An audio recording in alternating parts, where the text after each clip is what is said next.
Bismillahirrahmanirrahim.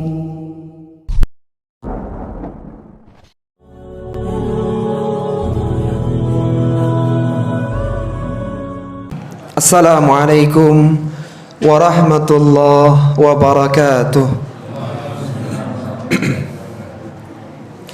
Alhamdulillahi wahdah.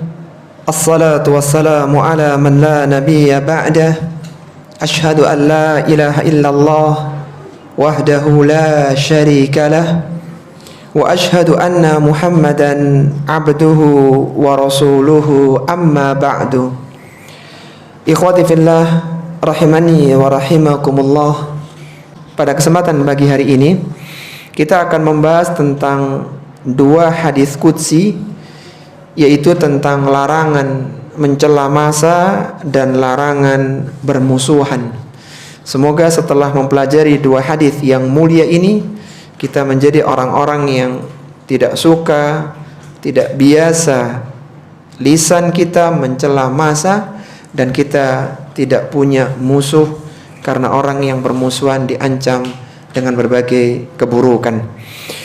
Taib, yang pertama dulu kita bahas hadis yang ke-25, hadis tentang larangan mencela masa. Diriwayatkan dari sahabiyun jalil, dari sahabat yang mulia Abu Hurairah radhiyallahu taala anhu. Ia berkata, Rasulullah sallallahu alaihi wasallam bersabda, Allah azza wa jalla berfirman, yu'dhini ibnu adama yasubbu dahra wa ana dahru biyadiyal amru uqallibu layla wan nahar. Kata Allah subhanahu wa ta'ala, anak Adam menyakitiku saat dia mencela masa. Wa ana dahru, padahal aku adalah pemilik dan pengatur masa. Biyadiyal amru, segala urusan berada di tanganku. Uqallibul layla wan nahar, akulah yang membolak-balikkan malam dengan siang. Hadis ini adalah hadis yang muttafaqun alaih, yang disepakati kesahihannya oleh Bukhari dan Muslim. Diriwayatkan oleh Imam Bukhari dalam sahihnya nomor 4826, diriwayatkan oleh Imam Muslim dalam sahihnya nomor 2246, dan lafaz ini milik Bukhari. Dan hadis ini juga diriwayatkan oleh Al-Imam Abu Dawud dalam sunannya nomor 5274. Dan hadis ini adalah hadis terakhir dalam Sunan Abi Dawud, sehingga kita tahu jumlah hadis dalam Sunan Abi Dawud berapa? 5274. Ini adalah hadis yang terakhir, dan hadis ini adalah hadis yang sahih, disahihkan oleh Syekh Al-Albani rahimahullahu taala dalam Sahihul Jami'-nya nomor 4343. Dari hadis yang mulia ini, para jamaah rahimani wa rahimakumullah, kita bisa mengeluarkan 4 pelajaran yang sangat berharga. Pelajaran yang pertama, pencela masa berpeluang mendapatkan dosa. Pencela masa berpeluang mendapatkan dosa. Pencela masa berpeluang mendapatkan dosa. Poin yang pertama ini terambil dari potongan hadis yu'dhini ibni Adam, anak Adam menyakitiku. Pada hakikatnya Allah subhanahu wa ta'ala sama sekali tidak akan tersakiti oleh manusia. Celaan dari manusia kepada Allah dan semisalnya maka tidak menyakiti Allah subhanahu wa ta'ala sama sekali.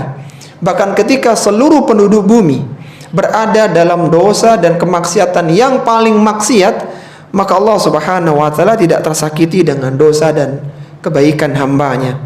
Adapun yang ingin disampaikan dalam hadis ini, bahwa orang-orang yang mencela masa, maka dia berpeluang untuk mendapatkan siksa karena dia telah menyakiti Allah subhanahu wa ta'ala. Sebagaimana Allah subhanahu wa ta'ala berfirman dalam Al-Quran, innal ladzina yu'dzunallaha wa rasulah, sesungguhnya orang-orang yang menyakiti Allah dan Rasulnya, meskipun pada hakikatnya Allah tidak bisa disakiti oleh hambanya, Tapi ketika perbuatan itu adalah perbuatan yang mengganggu Allah Subhanahu wa taala, maka kata Allah, la'anahumullahu fid dunya wal akhirah. Orang-orang seperti ini akan dilaknat di dunia maupun di akhirat. Wa addalahum adzabam muhina, dan disediakan untuk mereka siksaan yang menghinakan. Karena dia telah menyakiti Allah Subhanahu wa taala. Bahkan dalam ayat ini Allah dan Rasulnya wa'adda lahum adzabam muhina. Allah sediakan untuk mereka azab yang menghinakan. Judul dari poin yang pertama ini adalah pencela masa berpeluang mendapatkan siksa. Kenapa kita tidak katakan pencela masa pasti mendapatkan siksa? Karena akidah ahli sunnati wal jamaah meyakini bahwa dosa dan kebaikan akan ditimbang. Ketika seorang ini memiliki kesalahan yang bernilai dosa, maka akan ditimbang dengan kebaikan dan pahalanya. Maka dilihat nanti mana yang lebih berat. Kalaulah misalnya ada orang yang melakukan pencelaan terhadap masa dan dia diancam dengan dosa, misalnya begitu, kemudian ternyata kebaikannya jauh lebih banyak, atau dia bertaubat dari perbuatan itu sehingga dia pun nanti ujungnya tidak mendapatkan siksa. Sehingga pelaku dosa belum tentu masuk ke dalam neraka. Kenapa kok belum tentu? Kenapa kok belum tentu masuk neraka? Karena bisa jadi meskipun dia punya dosa, kebaikannya jauh lebih banyak daripada dosanya, atau dosanya lebih ringan daripada kebaikannya. Sebagaimana Allah sebutkan dalam surat Al-Qari'ah, fa amma man thaqulat mawazinuhu fahuwa fi 'ishatir radiyah wa amma man khaffat mawazinuhu fa ummuhu hawiyah. Barang siapa yang berat kebaikannya, maka dia akan berada dalam kehidupan yang diridhoi di surga. Dan barang siapa yang ringan kebaikannya, maka fa ummuhu hawiyah, maka ibunya tempat kembalinya adalah di neraka. Orang yang punya kebaikan yang banyak, dia belum tentu tidak punya dosa. Bahkan pada asalnya seorang pasti melakukan dosa, tapi dosanya tidak sebanding dengan kebaikannya. Sehingga yang tepat adalah pencela dosa berpeluang mendapatkan siksa. Kenapa kok dikatakan berpeluang? Kenapa kira-kira? Ya karena belum tentu. Ya belum tentu, itu masih ancaman saja, masih ancaman, tergantung nanti endingnya. Dan akidah ini ya ikhwati fillah rahimani wa rahimakumullah, menyelisihi keyakinannya Wa'idiyah. Orang-orang Wa'idiyah, mereka berkeyakinan bahwa Allah harus menjalankan janjinya. Artinya kalau Allah mengancam, maka ancaman itu harus dilakukan. Harus dilakukan. Jadi ketika dikatakan ada orang yang mencela masa maka diancam dengan siksa, maka orang ini harus disiksa. Harus disiksa. Padahal dia lupa Allah Subhanahu wa taala punya sifat adil dan sifat rahmat. Kalaulah ada seorang yang dimasukkan ke dalam neraka karena dosa-dosanya, maka itu Allah adil kepadanya. Dan seandainya ada orang itu melakukan dosa tapi dia tidak dimasukkan ke neraka, itu dengan rahmat Allah Subhanahu wa taala. Jadi tidak harus Allah Subhanahu wa taala memasukkan seorang ke dalam neraka karena dosanya. Allah bisa mengampuninya, memberikan syafaat dan seterusnya. Tapi kemudian yang kedua adalah larangan mencela masa. Larangan mencela masa. Larangan mencela masa. Pelajaran yang kedua ini, dan ini merupakan inti dari hadis yang ke-25, terambil dari potongan hadis, yasubbud dahra. Anak Adam itu menyakiti Allah Subhanahu wa taala ketika dia mencela masa. Apa maksudnya seorang yang mencela masa?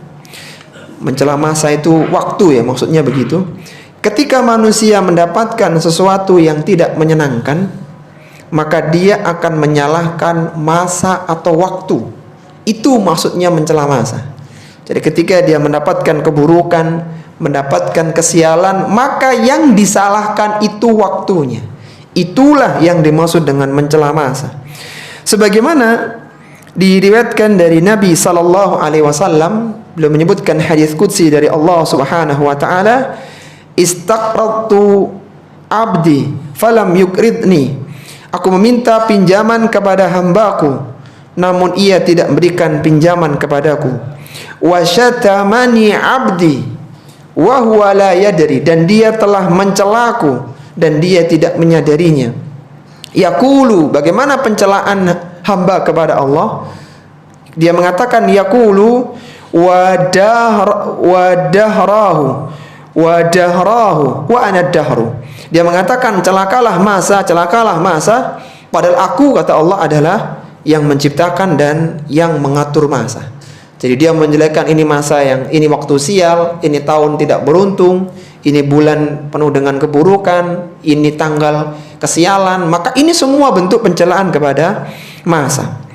Sebagaimana diriwayatkan pula dari Abu Hurairah dalam riwayat yang lain, Allah Subhanahu wa taala menyebutkan dalam hadis qudsinya, yu'dini banu Adam yaqulu ya khaybad dahri. Anak Adam mengatakan, wahai waktu yang mengecewakan, wahai waktu yang buruk, wahai waktu sial. Fala yaqulanna ahadukum, maka janganlah kalian mengatakan ya khaybad dahri, wahai waktu yang buruk, yang khabith, yang mengecewakan, yang tidak beruntung, yang penuh dengan kesialan. Fa inni ana dahru, karena sungguhnya aku adalah pemilik dan pengatur masa.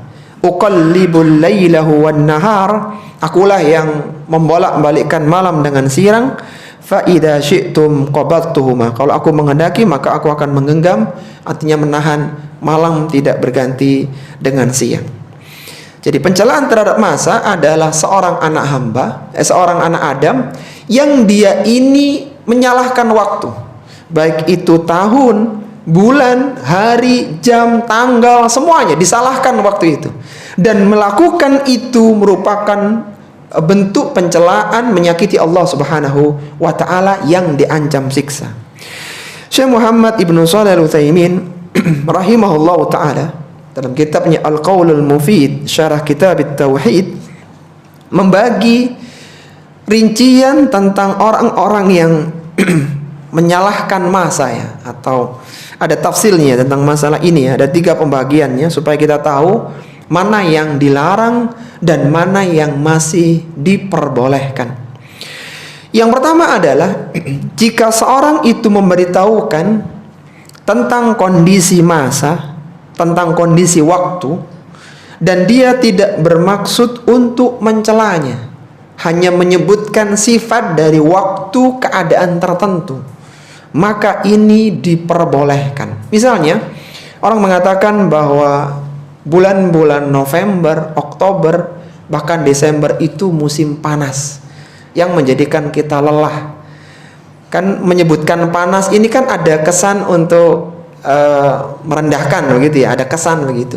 Tapi ketika dia niatnya hanya memberikan khobar, berita, dan dia tidak menyalahkan bulannya, tidak menyalahkan waktunya, dia memberikan berita, maka ini diperbolehkan. Ini boleh karena dia hanya menyampaikan sifat dari waktu itu. Atau misalnya nanti kalau bulan Januari biasanya hujannya pagi hari, artinya supaya orang siap-siap, kalau pagi-pagi harus siap dengan mantel dan seterusnya. Nah, menyebutkan sifat keadaan itu, maka ini boleh selama dia tidak ada niatan mencela bulan itu, menyalahkan bulan itu. Itu yang pertama. Kemudian yang kedua, jika seorang ini mencela masa bukan karena meyakini bahwa masa yang membuat kejadian, dia tahu bahwa kebaikan dan keburukan itu takdir Allah, dia sial atau beruntung itu takdir Allah, dia yakin seperti itu, tetapi dia mengaitkan masa dengan keburukan yang menimpanya. Jadi dia tahu bahwa misalnya dia jatuh, kecelakaan, itu takdir Allah semuanya. Tapi ini juga dipengaruhi oleh tanggal ini, bulan ini, hari ini. Ini hari-hari yang nggak baik, misalnya begitu. Dia punya keyakinan bahwa hari itu menjadi berpengaruh atas keburukan yang menimpanya. Meskipun dia yakin bahwa Allah itu yang menakdirkan semuanya. Maka pencelaan dia kepada hari yang tidak salah tadi, hari kan hanya perputaran siang dan malam sebenarnya, maka itu tidak diperbolehkan karena dia tidak bersabar terhadap ujian. Jadi karena dia jatuh, kecelakaan, dia nyalakan ini memang hari yang sial. Ini hari sial bagiku. Nah, menyalahkan ini nggak baik. Kenapa? Karena dia nggak sabar. Harusnya dia ketika mendapatkan musibah dia bersabar. Dia ridho, kalau perlu dia bersyukur dengan musibah yang menimpanya. Karena ketidaksabaran tadi dia mencari kambing hitam, dan yang dikambing hitamkan adalah waktu, maka ini perbuatan yang diharamkan. Karena dia menyalahkan yang lainnya, padahal nggak ada hubungannya. Karena kita tahu ya, di hari nahasnya orang-orang kaum Ad itu hari keberuntungannya Nabi Hud alaihissalatu wassalam. Jadi hari itu yang penting isinya. Jadi ada orang yang celaka hari itu, ada juga orang yang dapatkan rezeki hari itu. Jadi bukan masalah harinya, tapi ketika dia menyalahkan hari, menyalahkan tanggal, bulan, waktu, maka dia menyalahkan makhluk yang tidak salah sebenarnya. Maka ini diharamkan. Kemudian yang ketiga adalah mencela masa dengan meyakini bahwa masalah yang pembuat kejadian, dia meyakini bahwa keburukan ini gara-gara tanggal ini, gara-gara bulan ini, gara-gara tahun ini. Dia meyakini inilah penyebabnya. Seandainya aku tidak keluar di hari itu, aku tidak jalan di tanggal itu, maka aku akan beruntung. Jadi dia meyakini tanggallah penyebabnya, dialah yang mendatangkan keburukan. Maka ini adalah syirkul akbar. Karena dia meyakini ada kekuatan lain yang bisa menimpakan keburukan kepadanya selain Allah Subhanahu wa ta'ala. Jadi ada kekuatan besar yang bisa menimpakan mudarat kepadanya. Jadi coba kita ulang dulu ikhwati fillah tentang perincian orang-orang yang mencela masa ya, atau menjelaskan kondisi masa. Ada 3. Apa tadi yang pertama? Jika seorang yang memberitahu tentang keadaan masa tidak niat mencelanya, maka ini boleh. Kemudian yang kedua, kalau seorang ini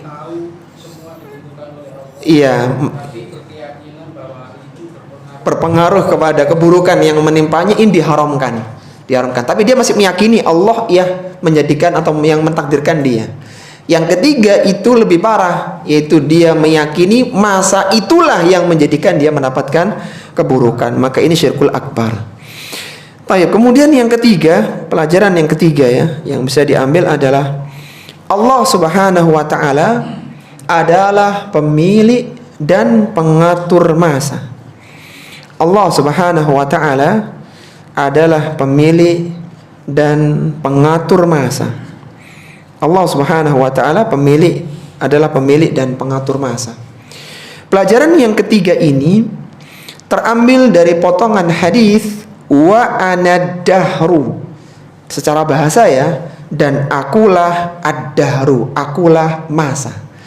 Secara bahasa begitu. Tetapi ad-dahr atau masa itu bukan salah satu dari nama Allah Subhanahu wa ta'ala. Jadi kita tidak boleh menyebut ya dahru, tidak boleh. Karena itu bukan nama dari Allah Subhanahu wa ta'ala. Karena nama Allah Subhanahu wa ta'ala itu selalu mengandung pujian dan sifat-sifat mulia yang penuh dengan kesempurnaan. Itu nama dan sifat Allah Subhanahu wa ta'ala. Adapun masa, waktu, itu sifatnya netral. Dia tidak bisa dipuji dan tidak bisa jelas. Karena waktu hanya perjalanan ya, waktu ya, pergantian antara siang dan malam. Jadi dia tidak bisa dikatakan baik atau buruk, tergantung apa isinya yang ada di dalamnya. Maka menisbahkan ad-dahr kepada Allah, wa anad-dahru dalam hadis itu adalah penisbahan bahwa Allah lah yang menciptakan dan mengatur waktu.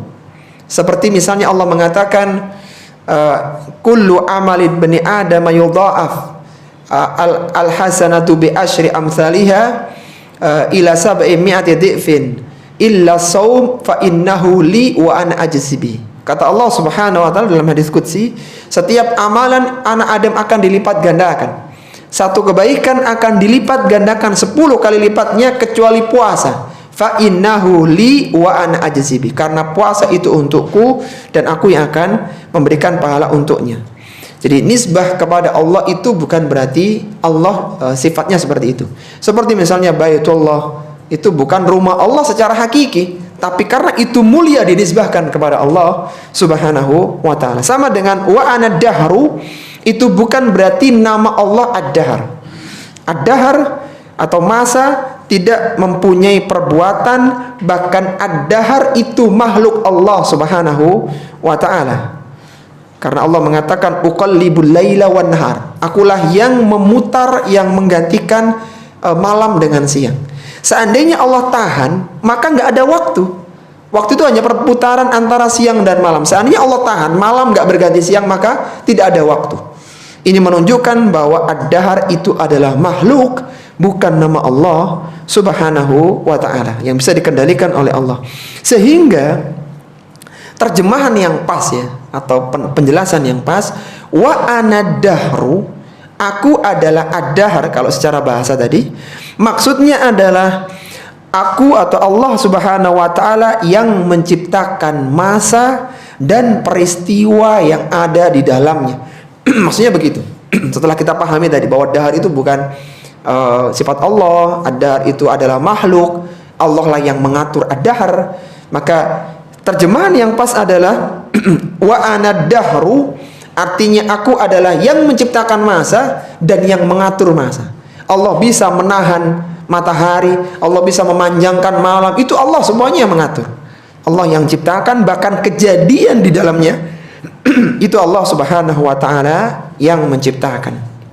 Allah yang menciptakan masa dan yang menciptakan kejadian yang ada di masa tersebut. Misalnya pada jam segini ada yang hadir pengajian, ada yang sedang berbelanja, sedang bersama keluarganya, macam-macam. Itu semua ciptaan Allah Subhanahu wa ta'ala. Maka barang siapa yang mencela masa, dia menyalahkan waktu, maka pada hakikatnya dia mencela pencipta masa, yaitu siapa? Allah Subhanahu wa ta'ala. Allah lah yang membuat. Jadi ketika misalnya ada orang yang membuat pakaian, membuat baju, membuat makanan, ketika dihidangkan yang memakai baju, yang makan tuh mencela, ini makan apa ini? Ini baju kok kekecilan kayak gini. Maka celaan ini bukan ke baju atau ke makanannya, tapi kepada siapa? Pembuatnya. Walillahil matsalul a'la, dan Allah adalah permisalan yang tinggi. Itu kalau makhluk aja merasa terhina, bagaimana dengan Allah Subhanahu wa ta'ala? Maka ini bentuk menyakiti Allah Subhanahu wa ta'ala. Maka seorang muslim dan muslimah, dia tidak boleh mencela masa. Tidak ada hari sial, tidak ada tanggal sial, tidak ada bulan sial, tahun sial. Tergantung apa isinya. Ketika itu hari baik menurut umumnya manusia, tapi saat itu dia melakukan berbagai keburukan dan dosa, itu hari sial bagi dia. Artinya sial, dia melakukan keburukan yang diancam dengan neraka. Tapi waktu itu netral, tergantung apa yang dilakukan di waktu tersebut. Sehingga Nabi SAW berpesan kepada kita, la tasubbud dahra fa innallaha huwad dahru. Janganlah kalian mencela masa, karena Allah lah yang memiliki, yang menciptakan dan yang mengatur masa. Jadi seandainya masa itu dihentikan, maka orang tidak bisa beramal. Jadi seharusnya ketika ada masa, ketika ada waktu, seorang optimis. Kalaulah ada seorang yang terjerumus dalam dosa di malam hari, kemudian dia masih bisa bernafas di pagi harinya, maka dia harus berpikir, pagi hari ini adalah hariku bertaubat kepada Allah Subhanahu wa ta'ala. Kalaulah ada seorang yang tergelincir dalam kemaksiatan di siang harinya dan dia masih hidup di malam harinya, dia harusnya berpikir, masa ini, waktu ini adalah waktu aku mendekatkan diri kepada Allah Subhanahu wa ta'ala. Kalau seandainya masa itu dihentikan, dicabut nyawanya dia oleh Allah Subhanahu wa ta'ala, maka dia tidak ada kesempatan beramal. Sehingga dikatakan oleh para ulama bahwasanya masa, waktu, hari adalah ra'sul amal, adalah modal bagi manusia. Apakah dia mengisinya dengan kebaikan, ataukah dia mengisinya dengan berbagai dosa dan keburukan. Sehingga menyalahkan masa, menyalahkan waktu tidak ada gunanya, karena itu modal bagi manusia.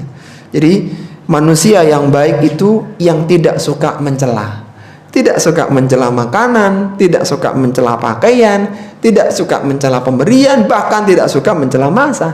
Karena semua pencelaan itu biasanya tidak baik gitu ya. Baik, itu poin yang ketiga.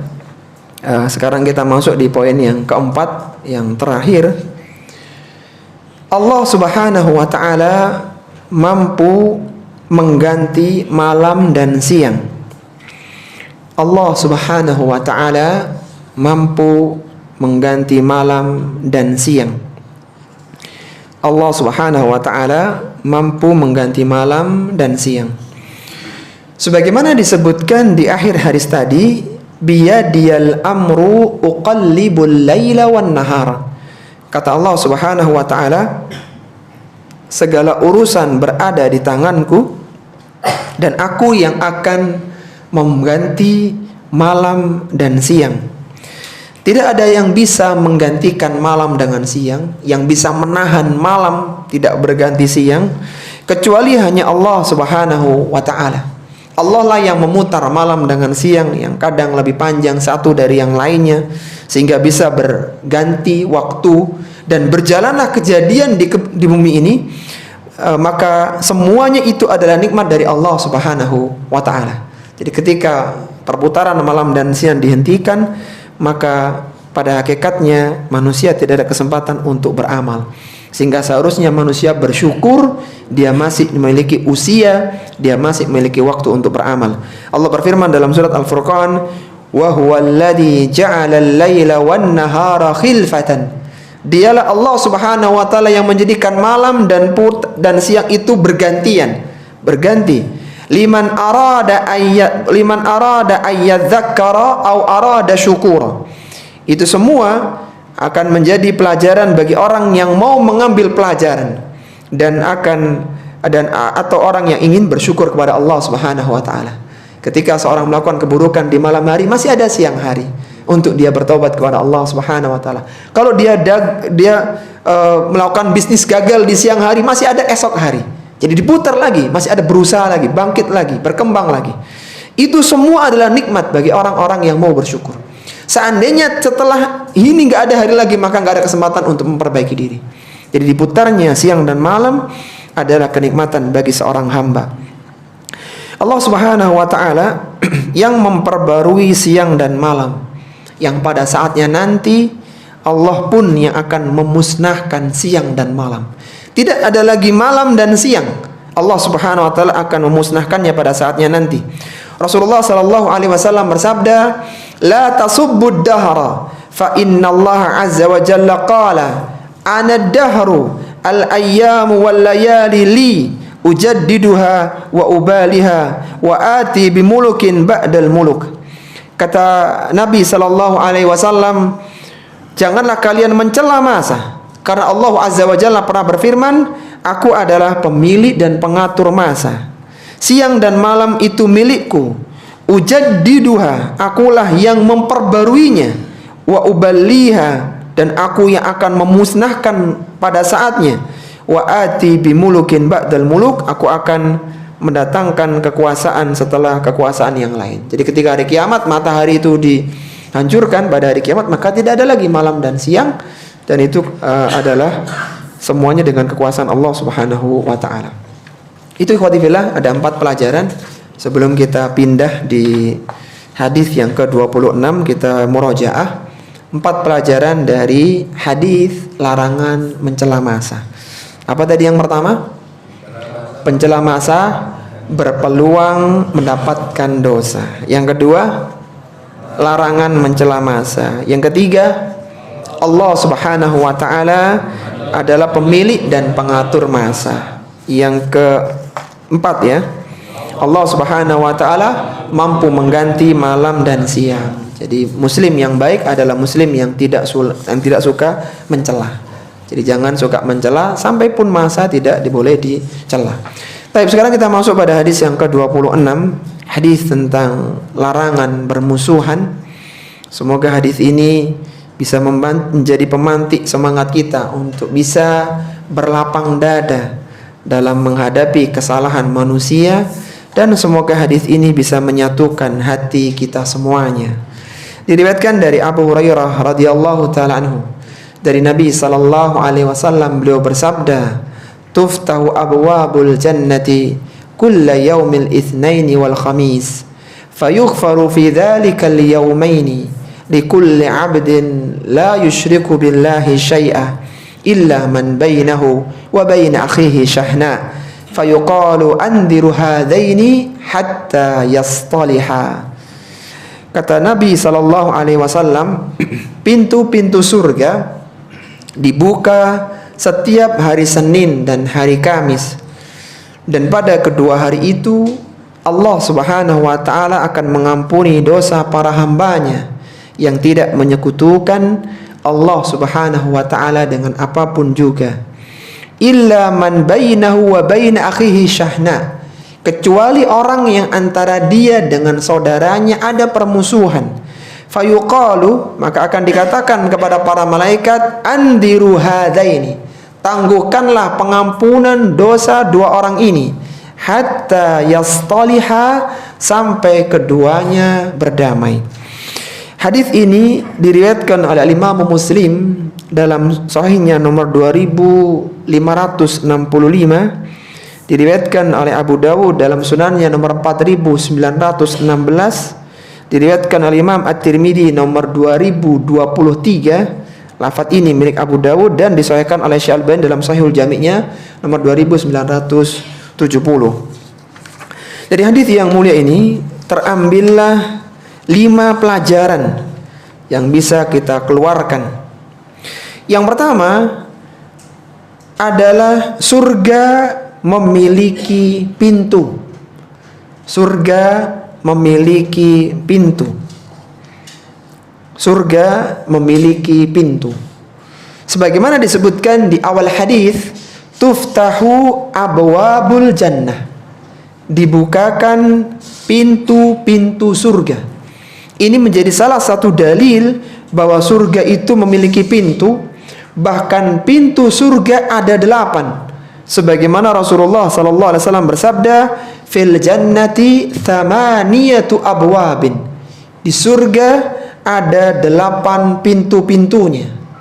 Dan pintu surga itu daun pintunya sangat besar, yaitu sejauh perjalanan 40 tahun lamanya daun pintu surga. Yang nanti pada saatnya pintu yang sebesar itu akan penuh sesak karena banyaknya manusia yang memasukinya. Sebagaimana dikatakan oleh Khalid bin Umair Al-Adawi radhiyallahu taala anhu, ia mengatakan, annama baina misra'aini min masari'il jannah masiratu arba'ina sana. Kata beliau bahwasanya jarak antara daun pintu surga yang satu dengan yang setelahnya, kan 2 daun pintunya, maka masiratu arba'ina sana, yaitu perjalanan 40 tahun. Jadi kalau ada orang itu berjalan dari Sidoarjo ke Jember, itu berapa jam kira-kira? 4 jam. 4 jam sudah sampai Jember. Ini perjalanannya 40 tahun. Subhanallah. Segede apa pintu surga? Besar sekali. Kata Nabi, wala ya'tiyanna 'alaiha yaumun, akan datang satu hari, wa huwa kadhidhun minaz-ziham, pintu yang sebesar itu akan sesak manusia yang masuk ke dalamnya. Karena manusia sangat banyak sekali. Pintu yang seluas itu akan penuh sesak dimasuki oleh manusia ada yang akan masuk ke dalamnya. Dan kita mohon kepada Allah Subhanahu wa taala semoga kita bisa masuk ke dalam pintu surga di 8 pintu-pintunya. Allahumma amin. Dan pintu surga itu dibuka setiap hari Senin dan hari Kamis. Ini menunjukkan bahwa surga sudah ada. Karena gimana kalau nggak ada surganya, apa yang dibuka gitu? Surga sudah ada, surga itu, dan dibukakan pintu surga menunjukkan adanya ampunan, diangkatnya derajat, diberikan paling besar untuk para hamba di 2 hari tersebut. Jadi menunjukkan surga ini sudah ada dan dibuka setiap hari dan setiap Senin dan Kamis. Tapi kemudian pelajaran yang kedua adalah keutamaan hari Senin dan Kamis. Keutamaan hari Senin dan Kamis. Keutamaan hari Senin dan Kamis. Sebagaimana disebutkan dalam hadis tadi, kulla yaumil itsnaini wal khamis fayughfaru fi dzalikal yaumaini. Surga dibuka setiap hari Senin dan hari Kamis, dan Allah mengampuni dosa hambanya setiap hari Senin dan Kamis itu. Hari Senin dan hari Kamis adalah hari diangkatnya amalan manusia kepada Allah Subhanahu wa taala dalam hitungan pekanan. Jadi amalan manusia itu dilaporkan dalam beberapa lapisannya. Tadi sudah kita bahas ya di kajian tafsir bahwa Allah Subhanahu wa taala telah menyediakan, telah menuliskan takdirnya di Lauhil Mahfuz. Semua yang akan terjadi sudah Allah tuliskan 50.000 tahun sebelum penciptaan langit dan bumi. Termasuk adanya kajian di pagi ini, temanya apa, siapa yang hadir, sudah Allah tuliskan 50.000 tahun sebelum penciptaan langit dan bumi. Ini yang pertama, sebelum adanya makhluk sudah tertulis. Kemudian ketika makhluk itu menjalankan amalan, baik itu kebaikan atau keburukan, dicatat lagi oleh malaikat pencatat kebaikan atau keburukan. Jadi ketika ditetapkan 50.000 tahun seorang itu akan hadir di majelis kajian hadis qudsi tentang larangan bermusuhan, ditulis, maka dia nanti akan jalan. Ini kitab takdir akan jalan. Ketika dia mengamalkan, pahala akan ditulis oleh malaikat kebaikan, tertulis. Dan tulisan di Lauhil Mahfuz akan sama dengan catatan malaikat. Ya sudah kita bahas di tafsiran di 2 ayat tadi itu, di surat Al-Qamar tadi. Ketika pencatatan amalan ini, yang kitab catatan malaikat ini, yang akan selalu sama dengan kitab takdir, nggak akan meleset. Pelaporannya itu ada 3 tingkatannya.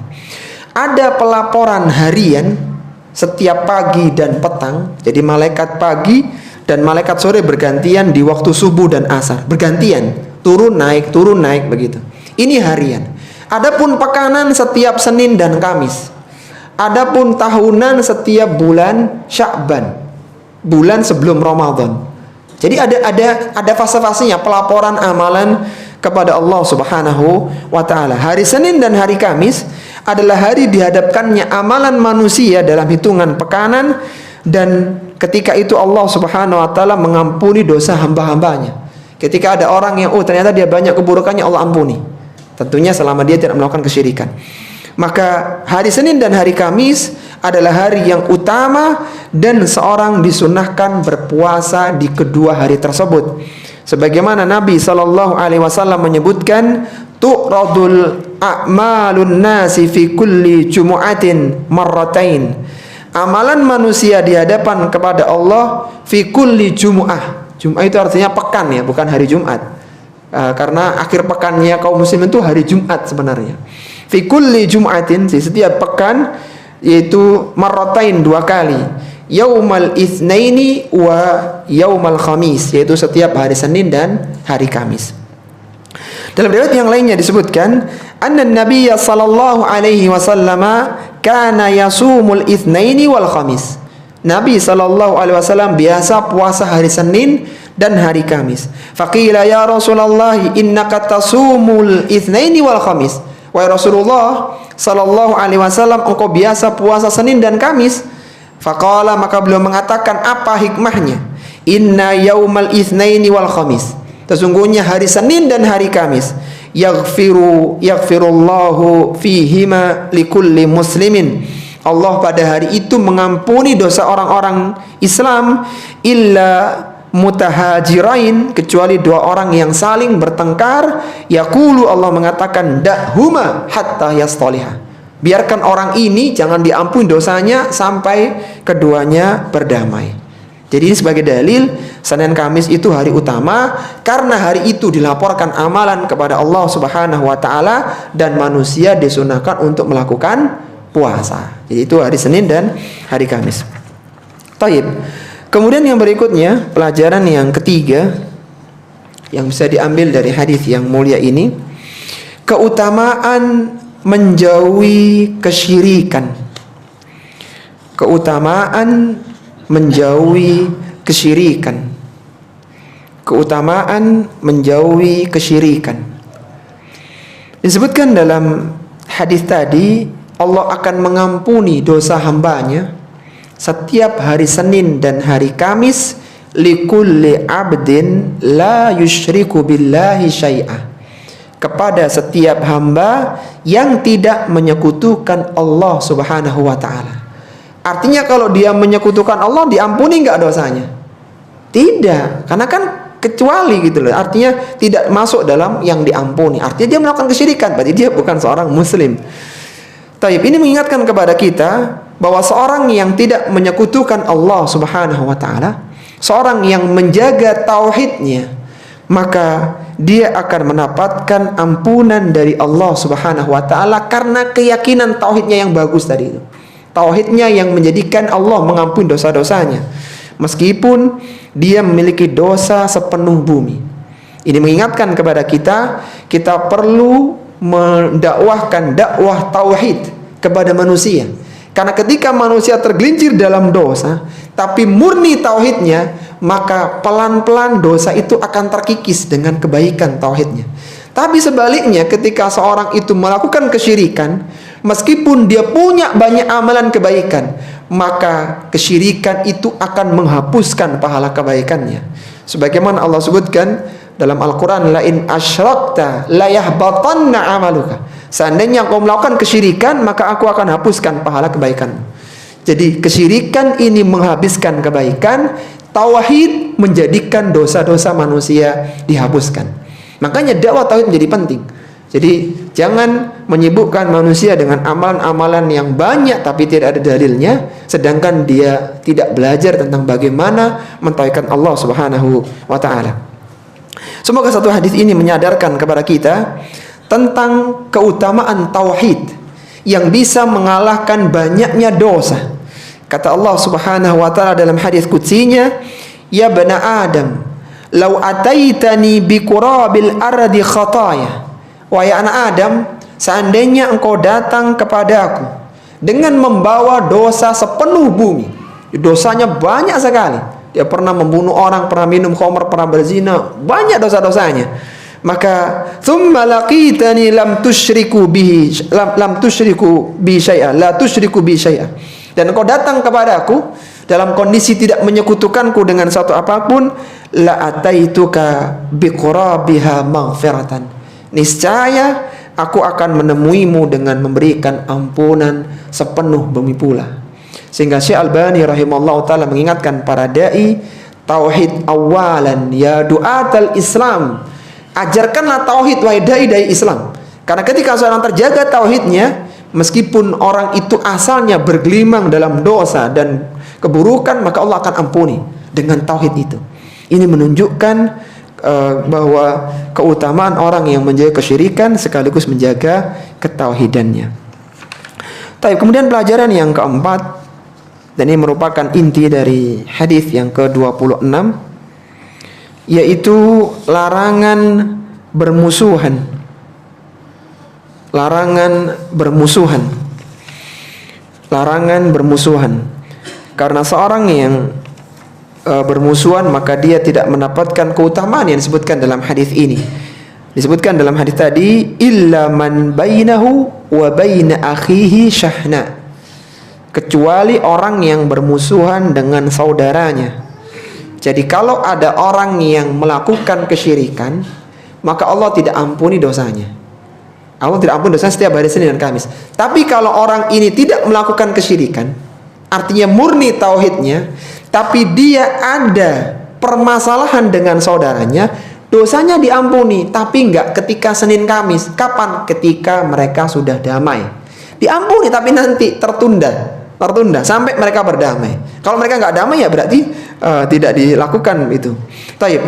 Jadi disebutkan dalam hadis ini, illa man bainahu wa baina akhihi syahna, kecuali orang yang ada permusuhan antara dia dengan saudaranya. Ingat, bainahu wa baina akhihi, antara dia dengan saudaranya. Artinya dia punya masalah dengan sesama kaum muslimin. Permusuhan itu akan merusak persaudaraan. Permusuhan itu akan memecah persatuan, dan permusuhan akan melahirkan kebencian. Sehingga hendaknya seorang muslim itu tidak suka bermusuhan dengan orang. Karena ketika dia bermusuhan, maka Allah Subhanahu wa ta'ala akan menunda pengampunan dosanya. Sehingga tidak dihalalkan bagi seorang muslim mendiamkan saudaranya lebih dari 3 hari. Dia punya masalah dalam urusan perdagangan, bisnis, kemudian dia tidak nyapa dengan saudaranya 3 hari, maka ini diancam dengan neraka kalau dia meninggal dunia. Sebagaimana Rasulullah sallallahu alaihi wasallam bersabda, la yahillu li muslimin an yahjura akhahu fawqa thalathin. tidak halal. La yahillu li muslimin, tidak halal bagi seorang muslim. Ketika dikatakan tidak halal berarti hukumnya apa? Haram, hukumnya haram. Diharamkan bagi seorang muslim an yahjura akhahu fawqa thalathin, yang dia menghajar, yang dia mendiamkan saudaranya fawqa thalath, lebih dari 3 hari. Faman hajara fawqa thalathin, barang siapa yang menghajar lebih dari 3 hari, masuk hari yang keempat, famata, kemudian dia meninggal di hari yang keempat itu, dakhalan nar, maka dia diancam dengan neraka. Artinya seorang ini tidak boleh bermusuhan, karena orang itu kalau menghajar pasti ada masalah ya. Kan nggak mungkin nggak ada masalah, nggak ada angin, nggak ada hujan, kemudian nggak nyapa gitu. Pasti ada masalah, pasti ada permusuhan antara mereka berdua. Nah ini boleh, tapi nggak lebih dari 3 hari. Mungkin orang lagi kecewa ya dengan ucapan dia dan semisal, bolehlah. Tapi 3 hari harus damai, sudah. Lupakan permasalahan itu, karena ketika seorang tidak berdamai, maka dia ditangguhkan pengampunannya oleh Allah Subhanahu wa Ta'ala.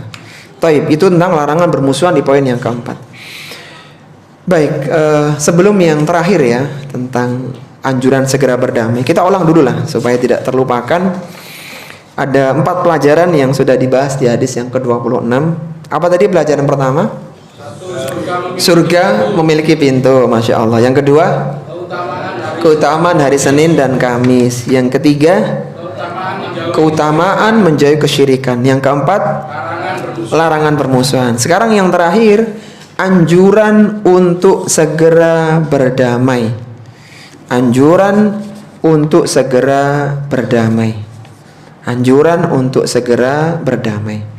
Disebutkan di akhir hadis tadi, fayuqalu, Allah mengatakan kepada malaikat, anziru hadaini hatta yastaliha. Tangguhkanlah pengampunan 2 orang ini yang sedang musuhan ini, hatta yastaliha, sampai keduanya berdamai.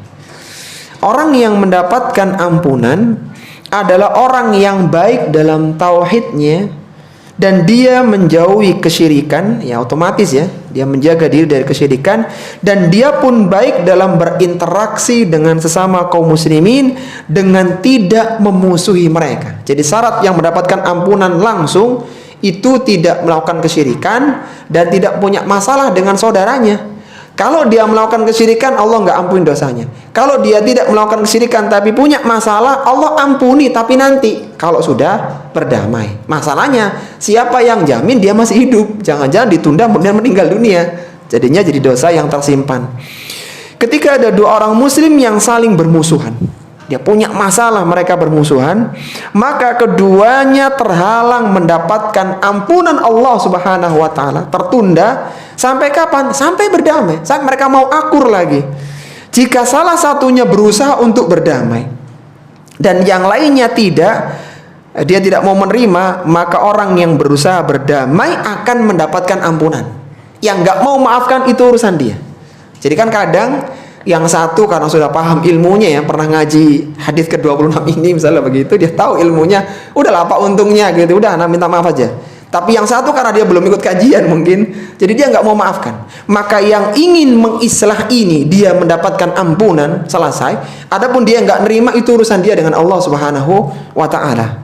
Dan seorang muslim hendaknya dia bersabar dalam berinteraksi dengan manusia. Jadi jangan terlalu baper dengan ucapan perbuatan orang. Kita lupakan ya, belajar melupakan, mengabaikan, syukur-syukur bisa memaafkan.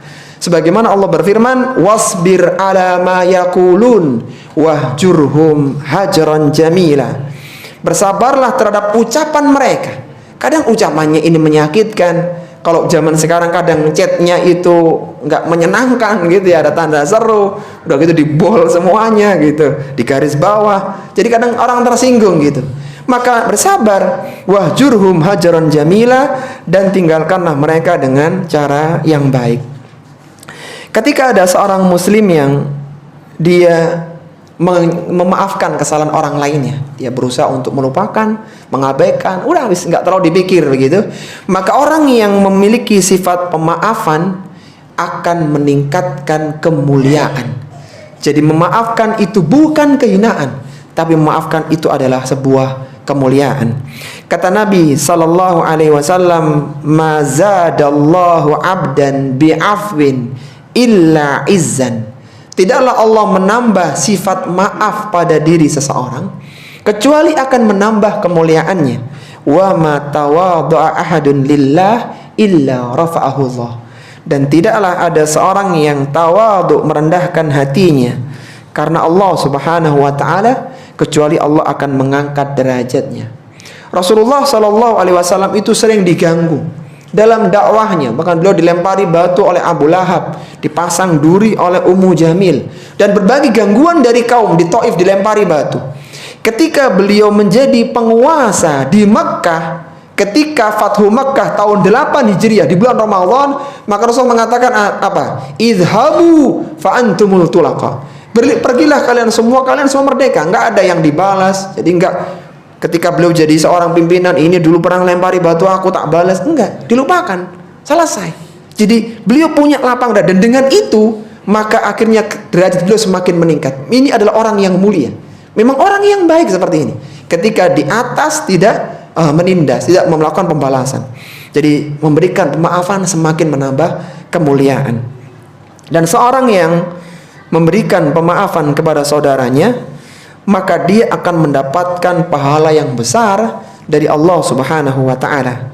Semoga satu ayat yang akan kita bacakan menjadikan kita semakin pandai dalam melupakan dan memaafkan kesalahan orang.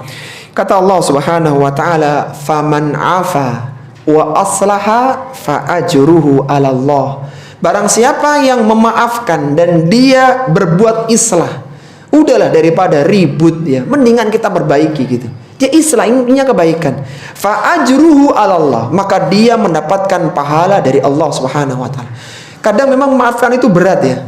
Apalagi perbuatannya sangat zalim kepada kita. Enaknya tuh balas gitu. Enaknya. Tapi ketika ingat ini, subhanallah, faman afa wa aslaha, barang siapa yang dia memaafkan, dia melupakan, dan dia islah, udah, ayo kita jalan di atas kebaikan.